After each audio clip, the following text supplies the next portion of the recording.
Boa noite a todos. Queria dar as boas-vindas a mais uma sessão do nosso SIG da Rede Nacional de Pesquisa em Telesaúde. Esse SIG ele é compartilhado junto com a SBIS, por meio do seu grupo de interesse em telesaúde, e também uma parceria com a BTMS, Associação Brasileira de Telesaúde e Telemedicina. Na sessão de hoje, a gente tem aí a honra de contar com a professora Daniele Santos Alves, que é professora aqui da Universidade Federal de Pernambuco, do Departamento de Enfermagem, e também nossa pesquisadora do Núcleo de Telesaúde. É uma satisfação muito grande ter a professora Daniele aqui conosco. A temática de hoje é uma temática bastante interessante, que é a saúde da mulher, com as suas estratégias para o telemonitoramento obstétrico, que foi o tema da tese de doutorado de professora Daniele, recentemente concluído, né, e eu parabenizo mais uma vez por esse sucesso, a defesa dela foi excelente, e nós a convidamos para compartilhar um pouco com todos vocês as experiências nessa área, e a professora Daniele já trabalha conosco em parceria há muitos anos, tem toda uma história na área de saúde digital e especificamente na área de tecnologia de informação na enfermagem, né, saúde digital na enfermagem, com um histórico também muito grande de atuação na área de prontuário eletrônico e também de padrões na área de saúde. E hoje acho que eu vou deixar ela se apresenta e aí dá um pouco mais de detalhes sobre a trajetória dela. Eu gostaria de dar as boas-vindas a todos aqui presentes, agradecer a presença de vocês e reforçar que essa sessão está sendo gravada. Após a exposição de professora Daniele, nós teremos um espaço para perguntas e respostas, e vocês também terão à disposição a sessão gravada para consulta posterior. Então, muitíssimo obrigado. Então, Dani, né, minha querida ex-aluna, né, de doutorado, eu fico muito feliz de ter você aqui, e agora a palavra é sua. Por favor, fique à vontade para fazer sua exposição. Eu vou ficar acompanhando aqui as dúvidas durante a apresentação no chat, e no final da apresentação a gente passa para responder e debater um pouco aqui com o público presente. Então, muito obrigada. Dani, por favor. Obrigada, professora Magdala. Boa noite a todos e todas. Em primeiro lugar, queria agradecer o convite, né, feito pelo SIG, né, para a gente estar aqui apresentando nesse SIG de telesaúde. Agradecer a senhora em nome, né, desse convite. E para mim é uma honra estar apresentando um pouco do nosso trabalho, né, que a gente toda a nossa pesquisa feita durante esses anos todos, com a culminância na defesa da minha tese e, na verdade, continuidade, né, de um projeto de vida que é trabalhar com a informática em saúde. E aí, deixa eu me apresentar, né? Então, boa noite a todos e todas. Eu sou Daniele Santos Alves, sou professora do Departamento de Enfermagem da área de Saúde da Mulher, e também pesquisadora do NUTES. Há muitos anos, como a professora Magdala disse, a gente trabalha nessa linha de pesquisa realmente de prontuário eletrônico, padrões e também usabilidade, telesaúde. E na área de saúde eu sou enfermeira obstetra, parteira, especialista também em parto domiciliar, e tenho sempre tentado unir as duas coisas, né, na minha trajetória de vida acadêmica, tanto como aluna, como professora, né, e também como profissional de saúde. E aí eu quis trazer um pouco essa noite, né, para a gente debater justamente na saúde da mulher, as estratégias para o telemonitoramento obstétrico, para a gente pensar juntos o estado atual e perspectivas futuras, tá certo? Eu vou compartilhar aqui a minha tela.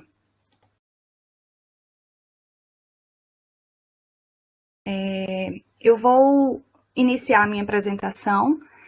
Eu queria que, se vocês tivessem alguma dúvida, né, vocês podem ir colocando aí no chat, e ao final da apresentação a gente vai fazendo os debates. Mas aí eu vou continuar, eu vou fazer assim, vou fazer toda a apresentação e não vou me concentrar muito no chat agora, e ao final a gente conversa um pouquinho. Tudo bem?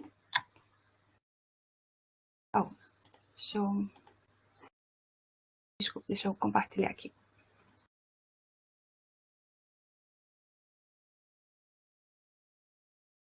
Ok, então vamos lá.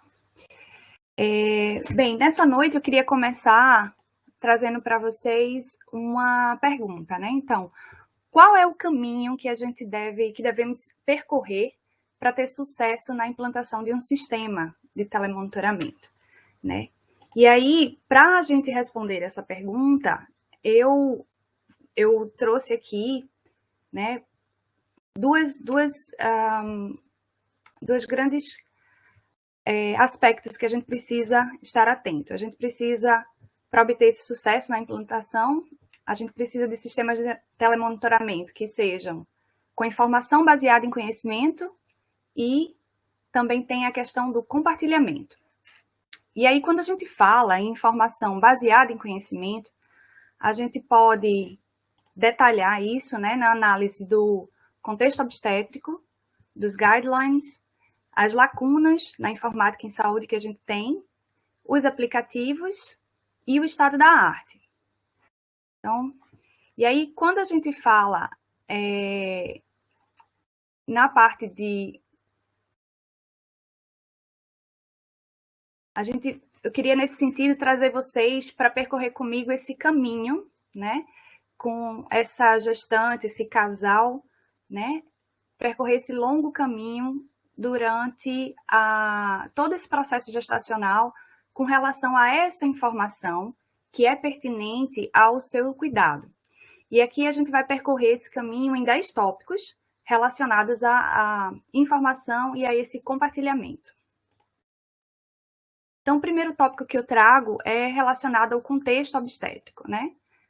Então, com relação ao contexto, a gente vê que a gestação ele é um momento da saúde, um momento de saúde, né? É visto como um momento de saúde durante o ciclo reprodutivo da mulher e deve ser visto como tal, e não como uma patologia. Contudo, algumas intercorrências elas podem acontecer, né, no meio do caminho, e para isso elas precisam ser precocemente detectadas, para que todos os cuidados relacionados a essa assistência perinatal, ela realmente seja bem colocada. E aí, com relação à assistência perinatal, né, em si, segundo o Ministério da Saúde e a Organização Mundial da Saúde, a assistência perinatal, ela visa realmente monitorar e avaliar continuamente essas adaptações do organismo materno, o crescimento, o desenvolvimento fetal durante o pré-natal, parto e puerpério. E aí, com essas perspectivas de reduzir a morbimortalidade materna e neonatal. E aí, enquanto pesquisadora e enfermeira obstétrica, com relação ao contexto, né, dessa assistência perinatal, foram observadas algumas lacunas e algumas melhorias com relação a essa assistência. Então, o primeiro ponto diz respeito à qualidade dessa assistência perinatal, particularmente em países com baixa qualidade nos cuidados de saúde, né, para a população mais pobre, especialmente aquelas em áreas rurais e afastadas dos grandes centros urbanos, ela é considerada um fator crítico, mas também essa assistência, quando bem colocada, essa qualidade, né, quando tem essa qualidade, ela é considerada um fator de baixo custo e alto impacto na redução da morbimortalidade materna e neonatal. Então, se a gente aumentar a qualidade da assistência perinatal, a gente consegue reduzir bem essa morbimortalidade. Um outro ponto são as fragilidades no segmento dos cuidados pré-natais, né? Esse segmento gestacional presencial que ocorre prioritariamente a nível da atenção primária, né, em saúde. Então, as consultas na gestação, numa gestação sem complicação, né, o que a gente chama de risco habitual, elas podem ser realizadas por médico ou por enfermeiros, né, não especialistas. E aí, a pesquisa Nascer no Brasil, né, de 2014, ela revelou que o Brasil ele tem uma cobertura pré-natal elevada, de mais de 98% dessa cobertura pré-natal. Só que essa cobertura não foi capaz de reduzir o impacto dos números de intercorrência, nessa detecção de intercorrência. Então, não é só ter a cobertura pré-natal, é realmente ter a qualidade nesse pré-natal. Porque as autoras, elas concluíram justamente isso, que apesar desse número alto de adesão às consultas, o desafio agora persiste na melhoria da qualidade dessa assistência. E aí a gente precisa realmente olhar para isso direitinho, para melhorar essa qualidade da assistência pré-natal. E também a gente tem uma baixa incorporação dos protocolos, né, desses protocolos, por exemplo, em relação aos registros eletrônicos de saúde, ao RES, né? Então, esses protocolos, eles estão publicados, né, em linguagem natural, em PDF, mas não estão incorporados a esse registro, o que dificulta a gente fazer uma verificação, um checklist, por exemplo, do que foi feito ou não nesse pré-natal. A gente também observa a inexistência dos cuidados coordenados, especialmente quando a gente fala em gestantes que precisam de cuidados em múltiplas instituições, e a gente percebe a necessidade de ter a mulher como participante ativa do processo, né?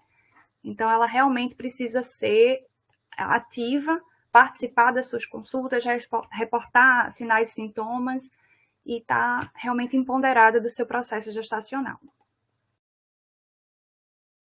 E ainda com relação ao contexto obstétrico, uma outra dificuldade relacionada à informação é o ambiente de atendimento clínico.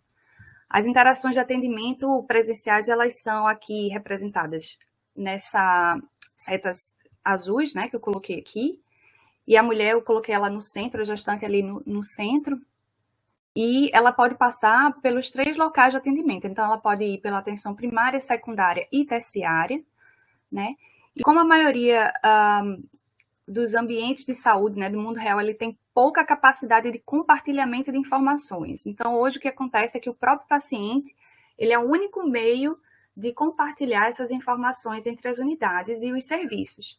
Então, a mulher é que tem que estar levando essas informações para onde ela for. E a gente observa que em muitos países, o fracasso em detectar os sinais precoces de condições adversas, né, comuns como hipertensão, infecção, pré-eclâmpsia durante a gravidez, ele acarreta um custo humano e econômico muito alto, realmente. E aí a gente poderia ter convertido todo esse custo na implementação de sistemas para ajudar essa gestante a cumprir melhor os planos de visitas, as consultas pré-natais e comunicar realmente precocemente esses desvios da normalidade. E aí eu trago aqui um ambiente ideal de atendimento, onde a gestante continua nesse centro, né, desse atendimento, dos serviços presenciais e virtuais, onde os dados de saúde eles podem ser acessados por todos os níveis de assistência, né, nessa seta pontilhada rosa, a gente pode ver.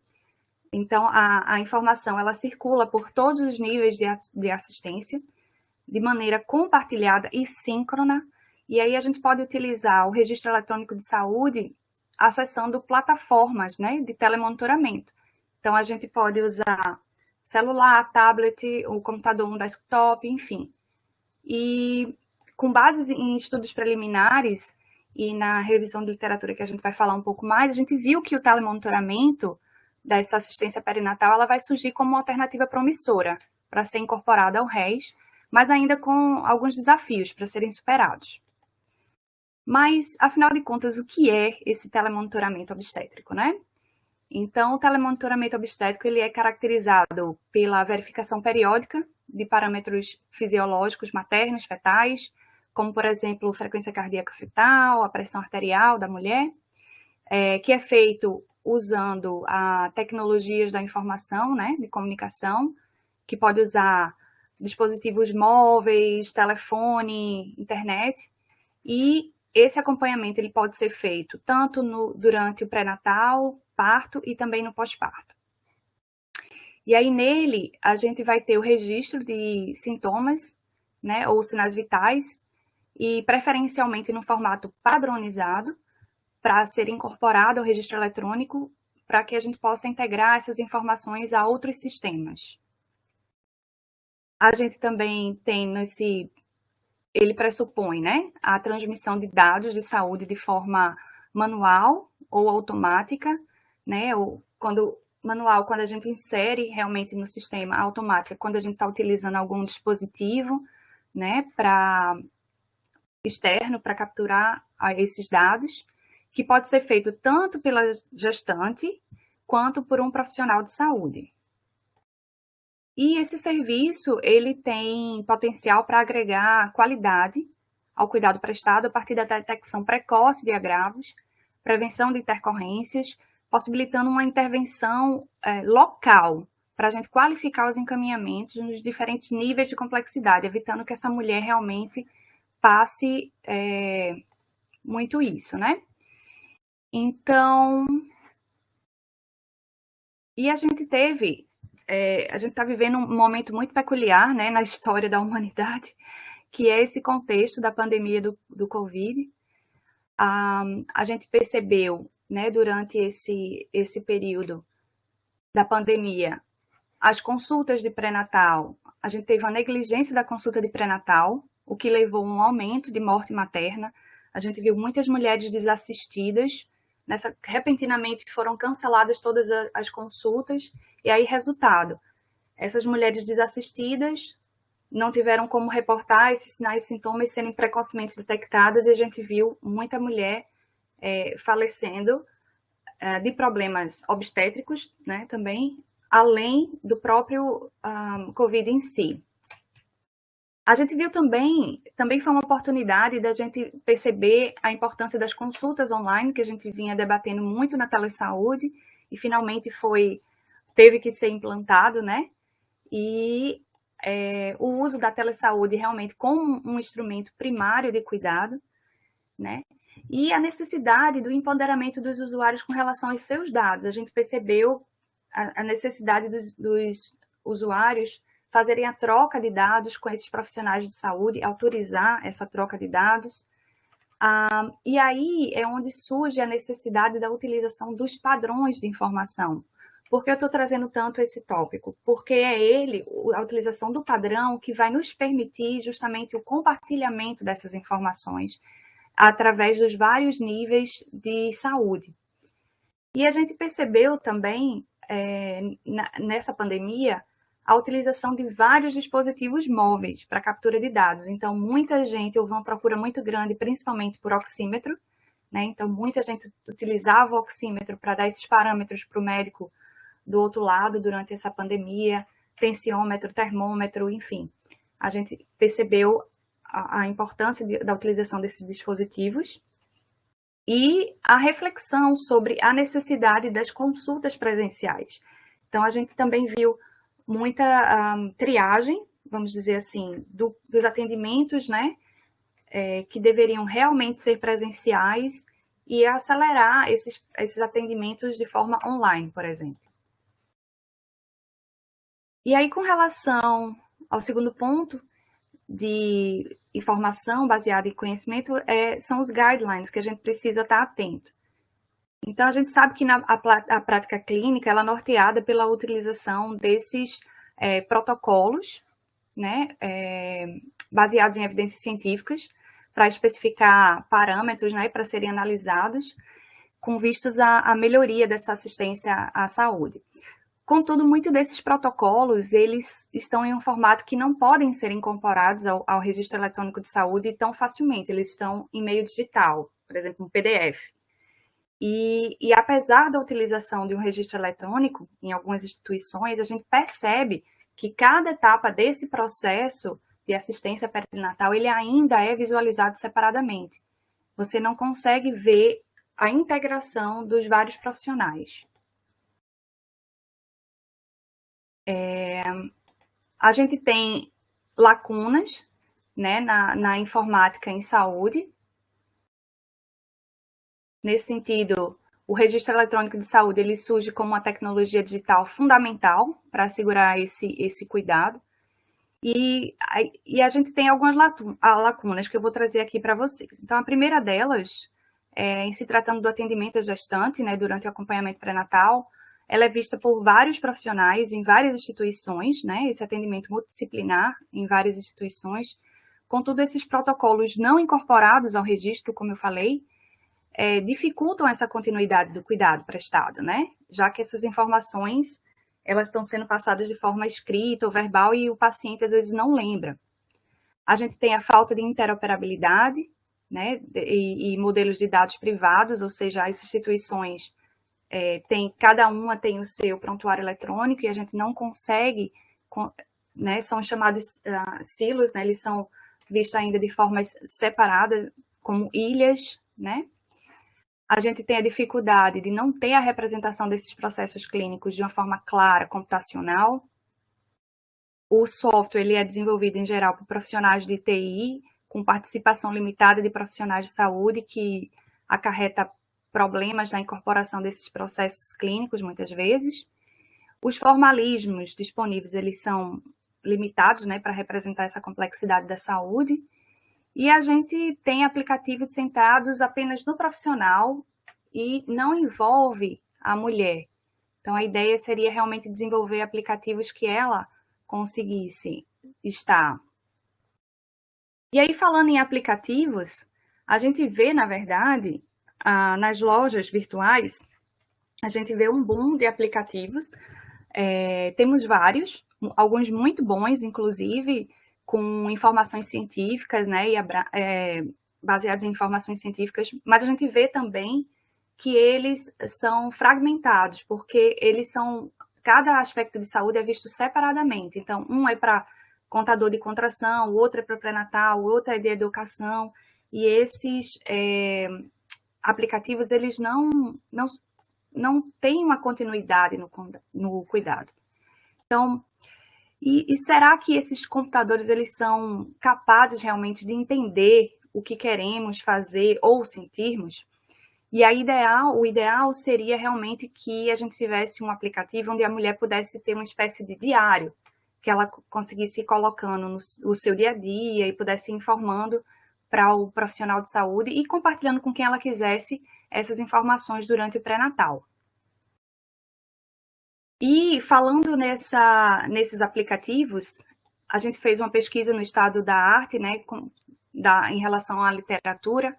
A gente tem eu trouxe alguns estudos para a gente comparar. Então, a gente tem a primeira colocação, né, de acordo com o ACOG, que é o Colégio Americano de Obstetras e Ginecologistas. O monitoramento eletrônico da frequência cardíaca fetal, ele está crescendo ao longo dos anos e tem melhorado o prognóstico dos nascimentos, realmente.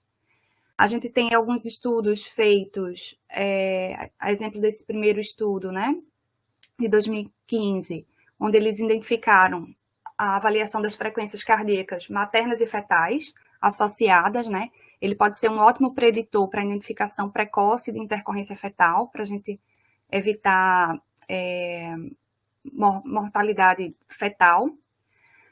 O telemonitoramento de grávidas, né, em áreas com com acesso limitado à saúde também, o telemonitoramento viu uma redução e detecção precoce dessas intercorrências. E num outro estudo também, de 2016, a gente viu, eles utilizaram avaliação de parâmetros vitais, né, em dispositivos portáteis, foram acompanhados por profissionais de saúde, e aí eles viram a detecção de anomalias fetais no estágio inicial, que asseguraram esses cuidados de saúde que fossem detectados precocemente para melhorar a vida do recém-nascido, né, para que o recém-nascido não fosse afetado. A gente vê muitos estudos relacionados a transtornos hipertensivos, né, com sensores corporais para detectar a intervenção. Tem um estudo muito legal de Carnes, em 2018, que ele viu que o monitoramento domiciliar dessa pressão arterial reduziu realmente a pressão arterial sistólica, né? Permaneceu significativamente menor naquelas mulheres que fizeram seu próprio monitoramento, até 6 meses depois do parto. A gente tem muito estudo também em relação à contração e trabalho de parto para prevenir trabalho de parto prematuro. né? Então, são colocados dispositivos no útero da mulher para fazer essa eletroesterografia, né? Para predizer esses partos prematuros. Outros dispositivos foram colocados em parto domiciliar para a gente acompanhar essas contrações e fazer a transferência correta, né, na hora imediata. E também outros estudos mostrando a relação de contração uterina e o batimento cardíaco fetal, reduzindo também a mortalidade dessa população. E aí a gente vê muitos avanços. O telemonitoramento está crescente ao longo dos anos, com resultados promissores, melhorando o prognóstico desses nascimentos e prevenindo, né, detectando precocemente essas intercorrências e principalmente atendimento a esse monitoramento básico domiciliar. Mas a gente ainda tem um desafio, que é justamente ele só abrange um aspecto clínico por vez, não tem integração com o REIS, a integração é muito limitada, e a questão da utilização de dispositivos externos, né, que nem todo mundo tem acesso e é muito caro muitas vezes. E aí, falando do compartilhamento agora, né, a gente precisa para esse compartilhamento de um REIS semântico, os protocolos clínicos, modelo clínico, representação computacional, e a gente vai ver algumas questões futuras. Quando a gente fala no REIS, no semântico, a gente está falando justamente que alguns hospitais, alguns provedores de saúde, eles buscam soluções semânticas, ou seja, que utilizem essas terminologias e consigam compartilhar elas entre os sistemas. Só que a gente vê que é muito difícil ser encontrado, porque a maioria das organizações elas já compram produtos comerciais que, por vezes, não são projetadas com essas soluções semânticas, né? E aí, como é que a gente pode representar esse modelo semântico? Em geral, a gente vai representar esse modelo semântico com formalismos. E aí eu trouxe aqui para vocês alguns formalismos computacionais, né, que podem ser utilizados para a gente representar esses dados, processos clínicos e decisões clínicas. A gente vê vários padrões podendo ser utilizados, mas especificamente a gente trouxe, a gente vê que o padrão OpenAIRE, por exemplo, ele é um padrão que utiliza modelos, um modelo formal de planos executáveis. A gente é especificado por profissionais de saúde, ele já tem uma maturidade maior para compartilhar esses dados. A gente tem uma biblioteca de dados em saúde, de modelos clínicos, e ele realmente foi construído e baseado numa arquitetura para registro eletrônico de saúde. Então, os outros padrões, em geral, os outros formalismos, ele tem algumas fragilidades, apesar de que o BPMN, o BPM Plus, né, é um padrão realmente emergente, já tem muitas pesquisas, e o HL7, o FHIR, tem sido colocado como um padrão que está sendo muito utilizado, mas ele ainda é um modelo clínico muito, muito limitado. E a gente tem a questão dos protocolos clínicos, né, que devem ser incorporados. Então, como eu falei para vocês, a gente tem, na assistência perinatal, a gente diz respeito a esse processo longitudinal, né, com etapas realmente que precisam ser seguidas, semanas gestacionais que precisam ser seguidas, com começo, meio e fim. E aí a gente precisa realmente... observou-se na literatura a importância, né, da consolidação desses protocolos para a gente especificar um modelo de assistência perinatal informatizado. E aí a gente trouxe a ideia de um diário gestacional orientado à semana, onde a gente tem esse grande conjunto de dados com essa rotina, né, da gravidez saudável, com atuação nas situações adversas e detecção precoce desses problemas. Mas sempre pensando que essa mulher vai ser atendida por diferentes times de cuidados em diferentes instituições. Então, a gente tem que sempre se atentar a esse compartilhamento.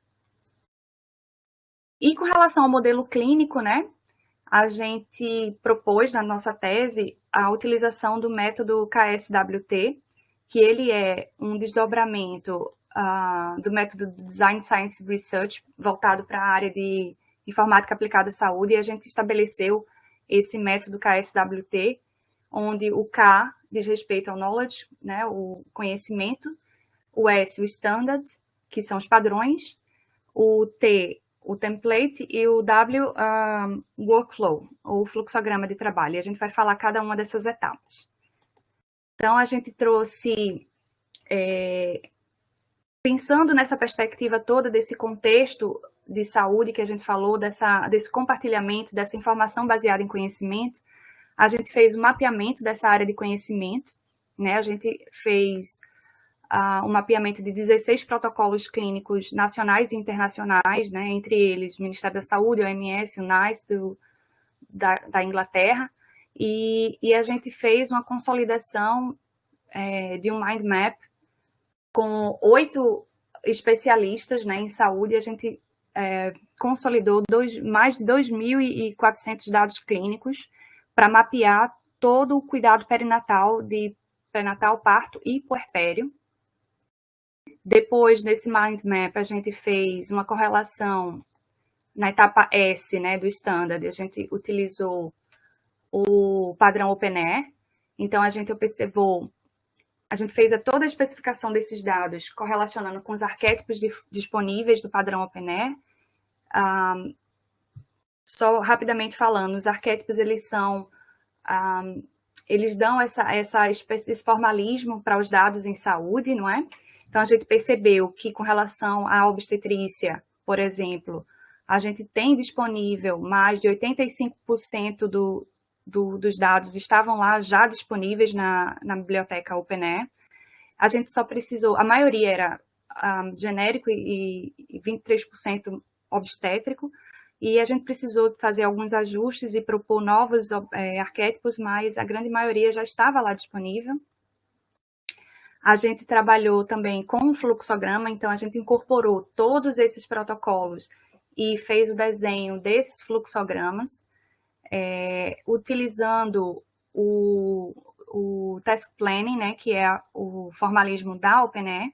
Então, a gente tem aqui, por exemplo, a primeira consulta, né, toda especificada, com a parte de exame físico, a gente tem a parte de medicação, de cálculo de idade gestacional, e até incorporação, detecção de complicações. A gente fez também a classificação de risco. Então, por exemplo, aqui, o líquido amniótico, né, para a gente fazer análise da quantidade do líquido amniótico e, de repente, juntando com as regras, né, que ficam embutidas por trás desse fluxograma, também especificados em OpenAir, a gente consegue detectar e, de repente, fazer as tomadas de decisão, se essa mulher vai ficar ainda na atenção primária, se vai precisar ser encaminhada para um hospital. Aqui a gente tem a visão geral de um fluxograma de trabalho de parto, né, com todos os 4 períodos clínicos de trabalho de parto, e o pós-parto também, com toda a atenção voltada para a mulher e para o recém-nascido. E a gente, depois disso, de toda essa especificação, a gente gerou os templates, geramos 48 templates no formato OpenAir e implementamos esses templates no sistema, né? A gente utilizou o sistema da Better, da empresa Better, que disponibilizou a sua plataforma para a gente fazer os testes. E aí a gente conseguiu fazer essa representação realmente computacional. A gente propôs um sistema chamado MOM, que é o Mobile Obstetric Monitoring, que ele tem todo o planejamento do processo clínico, dados clínicos e classificação de risco, né? Então, essa gestante ela é classificada em graus de risco, né? Risco habitual. Ela vai receber uma notificação de alerta intermediário ou avançado, a depender das complicações que podem ser detectadas. E como eu falei para vocês, ter sempre uma perspectiva de um diário gestacional, em que a cada semana essa mulher ela pode ir vendo, semana a semana, o que ela precisa fazer e fazendo um checklist do que ela fez e do que está por vir. E ela e o profissional podem acompanhar semana a semana esse plano de cuidado delas. E ela se torna realmente sujeito ativo. Aqui eu mostro para vocês a implantação no sistema. Então, você vê que a gente tem aqui um cálculo do IMC, né, sendo gerado por esse script por trás, essas regras que são feitas em OpenAI. Aqui a tela da linha do tempo, dos sinais vitais, dados antropométricos. E aqui as consultas de pré-natal também para o preenchimento, né? E aí, como futuro, né, dessa implementação e dos sistemas de telesaúde em si, olhando para o futuro, pensando nesse casal, né, com um bebê saudável, com relação à nossa pesquisa, a gente ainda precisa aplicar ela num cenário real, né? Mas eu vejo que os sistemas de telemonitoramento eles podem ser usados como um copiloto e não substituindo o profissional de saúde, né? A gente ainda precisa fazer testes de usabilidade desse sistema e, quem sabe, também um estudo comparativo e de viabilidade internacional até, né? Não só dentro do Brasil, mas comparar com outras realidades para ver se isso também é possível. E com relação aos sistemas de telemonitoramento obstétrico em si, a gente vê, a gente precisa que esses sistemas tenham o uso, né, orientado a modelo de informação, seja baseado em informação, com uma real integração entre os sistemas, né, já existentes e os sistemas futuros, e que a gente consiga realmente fazer esse compartilhamento dessas informações e, quem sabe, também a utilização de dispositivos externos mais viáveis, os vestíveis que a gente fala, né? Então, a gente já vê muito hoje a utilização de relógios, e a gente tem perspectivas também de monitorização, por exemplo, de contração uterina, de batimento cardíaco, mas ainda tem um custo muito alto. Então, a gente precisa realmente tentar dispositivos externos mais viáveis para a utilização realmente nos sistemas de telemonitoramento. E aí eu queria, para finalizar, fazer alguns agradecimentos, né, dessa pesquisa ao UFPE, a minha escola e meu local de trabalho, minha casa, ao Centro de Informática, que nos proporcionou fazer essa pesquisa sobre sistemas de telemonitoramento, as minhas orientadoras, né, a professora Magdala e a professora Valéria Cesário Teams, do Centro de Informática, e a empresa Beta também, por ter disponibilizado a plataforma para a gente ter esses testes iniciais e avançar mais nesse olhar dessas estratégias. Obrigada.